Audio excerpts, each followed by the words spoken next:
لیکن میں یہ سمجھتا ہوں کہ اگر یہ میرا حق ہے اس جمہوریت کے اندر پاکستان میں کہ اگر آپ مجھ سے میری قابلیت پہ سوال کریں گے تو میں ضرور جواب دوں. لیکن یہ کوئی ایسی بات تو نہیں ہے کہ جو کہ طے نہیں ہو سکتی یا یہ بات ختم نہیں ہو سکتی.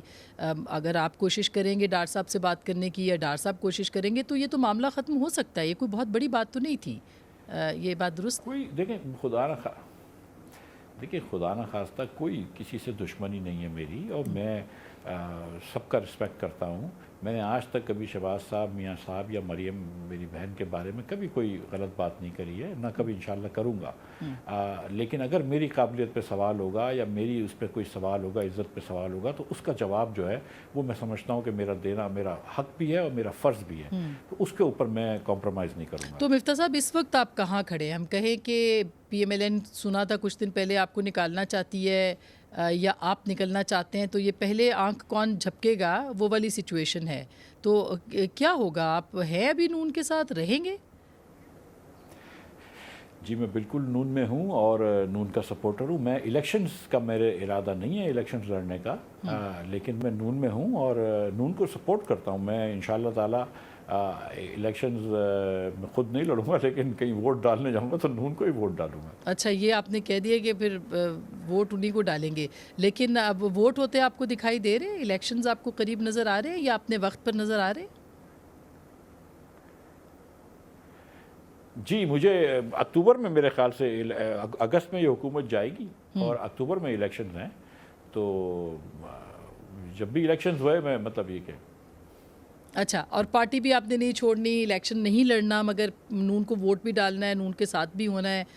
گو کہ نون کا جو سیاسی کیپٹل ہے وہ تو اب تقریباً سمجھیے کہ بہت زیادہ، کہ مریم بی بی کے آنے سے کوئی فرق پڑے گا؟ آپ کو لگتا ہے کہ وہ موبلائز کر پائیں گی لوگوں کو اور آپ سے بھی وہ مل سکیں گی یا آپ ان سے ملیں گے؟ دیکھیں میری کوئی آج کل کوئی تعلق وہ کوئی رابطہ نہیں ہے ان سے. تو میرا دیکھیں آسما، میں کوئی خاندانی سیاستدان نہیں ہوں، میں کوئی جدی پشتی کا سیاستدان نہیں ہوں. میں ایک بزنس مین ہوں جس نے پالیٹکس کی ہے 15 سال سے، جیل بھی گیا ہے، جس کو تھوڑی سی معیشت کی سمجھ بھی ہے. اور میں نے ہمیشہ اپنی بات کو سنسیئرلی کہا ہے ویدر اور ناٹ مجھے، لیکن یہ کہ مطلب میری ذات از ناٹ امپورٹنٹ. جہاں تک نون کا تعلق ہے تو دیکھیں اس وقت جو ہے آپ جانتی ہیں کہ ہوا نون کے خلاف ہے کیونکہ بڑے مشکل فیصلے کرنے پڑ رہے ہیں. لیکن خان صاحب بھی جس قسم کی گفتگو فرماتے ہیں، کچھ ایک دن کچھ اور کہتے ہیں، دوسرے دن کچھ اور کہتے ہیں. تو جب لوگ ووٹ ڈالنے جائیں گے تو جب پتہ چلے گا کہ کون کس کی سپورٹ کرتا ہے. ہم کو یہ بھی لوگوں کو دیکھنا ہوگا کہ خان صاحب نے پچھلے 4 سالوں میں جب ان کے پاس حکومت تھی تو کون سی دودھ شہد کی ندیاں بہہ گئی تھیں. جو ان کے پاس 10 سال یا زیادہ جو کے پی میں حکومت تھی تو انہوں نے کیا دکھایا ہے. اور پھر خاص طور پہ آپ کراچی میں دیکھیں جو کہ پی ٹی آئی کا ایک بہت بڑا شہر ہے، کہ کراچی کے اندر جماعت اسلامی نے پی ٹی آئی کو ایک سبق سکھایا ہے. پیپلز پارٹی نے بھی کچھ سیٹیں دی ہیں لیکن جماعت اسلامی نے تو بہت اچھا کام دکھایا ہے. تو یہ کہنا کہ اس وقت اگر نون کو پیچھے رہ جائے گی یا وہ اپنے پی ٹی آئی آگے آ جائے گی تو یہ قبل از وقت باتیں ہیں. اور ابھی آپ ایک آپ ری امیجننگ پاکستان کے تحت جو ہے وہ مختلف جگہوں پہ سیمینارز بھی کر رہے ہیں. مصطفیٰ نواز کھوکھر صاحب، شاہد عباسی صاحب، یہ سب لوگ ہیں. اس کا رسپانس کیا ہے اور کیا آپ سمجھتے ہیں کہ کوئی نئی جماعت بھی جنم لے سکتی ہے اس پلیٹ فارم سے؟ دیکھیں اس کا رسپانس بہت ہی اچھا ہے. میرے خیال سے جتنی مصطفیٰ اور میری سوچ تھی اس سے بہت زیادہ رسپانس ہے. اللہ تعالیٰ کی مہربانی سے بلوچستان میں بھی اچھا رسپانس ملا ہے، کے پی میں بھی، لیکن خاص طور پر پورے پاکستان بھر میں سوشل میڈیا وغیرہ میں بڑا اچھا رسپانس ملا ہے. اور ہماری کوشش یہ ہے، یہ سیاسی ایفرٹ ہے، اس میں کوئی ڈاؤٹ نہیں ہے، لیکن ہماری کوشش یہ ہے کہ ایک سیاسی ایگریمنٹ کرا جائے پاکستان میں کہ جس کے تحت ہم سیاسی جماعتوں سے گزارش کر سکیں کہ جب آپ حکومت میں آئیں تو یہ کام کریں. اس ملک میں اگر آدھے پاکستان کی اسکول کے بچے اسکول میں نہیں جا رہے ہوں، اور چھوٹی عمر کے بچے، اگر 40% خواتین ہماری آئرن ڈیفیشنسی پہ ہوں، جو جب بچہ ہوتا ہے ان کو تو کم وزن کا ہوتا ہے، اگر اس کی وجہ سے 40% بچے اسٹنٹڈ ہوتے ہیں جن سے ان کی مینٹل گروتھ بھی کم ہو جاتی ہے، ذہنی گروتھ بھی کم ہو جاتی ہے. جب 80% سے زیادہ بچہ آپ کا میل نورشڈ ہو، لاکھوں بچے روز بھوکے سو رہے ہوں، تو حکمرانی تو صحیح نہیں چل رہی نا, گورننس تو صحیح نہیں چل رہی نا. اگر بنگلہ دیش, ہندوستان سب آپ سے آگے نکل جاتے ہیں, ہم $3 بلین ہمارے پاس ہیں. آپ سوچیں ہمارے ریزرو میں ہندوستان کے اندر ایک آدمی کے اسٹاک میں $45 ارب کی کمی آ گئی ہے. تو ہم کہاں پہنچ گئے ہیں, اس ملک کو ہم کہاں لے گئے تو ہیں. کیا اور سیاستدانوں سے بھی بالکل آپ کی بات درست ہے, کیا اور سیاستدانوں سے بھی آپ کا رابطہ ہے؟ کیونکہ مصطفیٰ نے پیپلز پارٹی کو چھوڑا, شاہد عباسی صاحب ابھی تک نون میں ہیں, آپ نون میں ہیں, کیا اور سیاستدان بھی آپ کو کے ساتھ آ سکتے ہیں اس پلیٹ فارم پہ؟ جی دیکھیں, ظفر مرزا صاحب ہیں جو پی ٹی آئی کے ہیلتھ منسٹر سے, وہ بھی ہمارے ساتھ آئے ہیں. لشکری رئیسانی صاحب ہیں, ایک دو پیپلز پارٹی کے ایک دو اور رہنما ہیں جو ہمارے سے کانٹیکٹ میں ہیں. پی ٹی آئی کے ایک آدھ اور رہنما ہم سے کانٹیکٹ میں ہیں. ایم کیو ایم کے لوگ ہیں. تو ہم سب کو ساتھ لے کے چلیں گے, ہم کسی کو ہٹائیں گے نہیں, ہم سب کو ساتھ لے کے چلیں گے, سب کو موقع دیں گے اس پلیٹ فارم پہ, اور ہم تجاویز جمع کریں گے. ہم یہ نہیں کہہ رہے کہ ہم عقل کل ہیں, ہم کو یہ نہیں پتا کہ پاکستان کے کیا سلوشنز ہیں, لیکن ہم یہ سمجھتے ہیں کہ پاکستانیوں کو پتا ہے پاکستان کے کیا سلوشنز ہیں. ہم سب کو موقع دے رہے ہیں. اچھا سر, ٹائم بالکل کم رہ گیا. خواتین کو بھی بڑی تنقید ہو رہی ہے آپ کے اوپر کہ خواتین پشاور والے اس پہ نہیں تھی, تو خواتین کے لیے بھی آپ نے کوئی جگہ رکھی ہے؟ بالکل یہ جائز تنقید ہے. میں معافی مان چکا ہوں 2 مرتبہ میری بہنوں سے ٹویٹر وغیرہ پہ, اور آپ انشاءاللہ تعالیٰ کراچی میں دیکھیں گی آج بھی میری بات ہوئی ہے. خواتین کا, پورے خواتین کا ایک پینل کریں گے جس میں صرف خواتین ہوں گی, اس کے علاوہ خواتین اسپیکرز ہوں گی. یہ جو غلطی ہم نے کری ہے اس کا ازالہ کراچی میں کر دیں گے. جی بہت بہت شکریہ. ڈاکٹر مفتاح اسماعیل صاحب ہمارے ساتھ موجود تھے اور آپ سن رہے تھے ان کی بات. ایک تصور نو کی بات ہو رہی ہے پاکستان کے اندر, بہت تفصیل سے اس پہ بات نہیں ہوئی, پھر اگلی نشست میں ضرور ہوگی. لیکن پاکستان کو یقینی طور پر نئے آئیڈیاز کی ضرورت ہے, نئی گفتگو کی ضرورت ہے, ایک ایسے پلیٹ فارم کی ضرورت ہے. پارلیمنٹ بھی اس کے لیے موجود ہے, لیکن پارلیمنٹ سے باہر بھی, جس میں کہ لوگ پاکستان کے عوام اور ان کے حقوق کے حوالے سے بات کر سکیں. بہترین تو یہی ہو کہ پارلیمان کے اندر بھی یہی بات ہو, لیکن انفارچونیٹلی پارلیمان میں اس پہ بات نہیں ہو پا رہی ہے. گفتگو آپ نے سنی, فیصلہ آپ کا.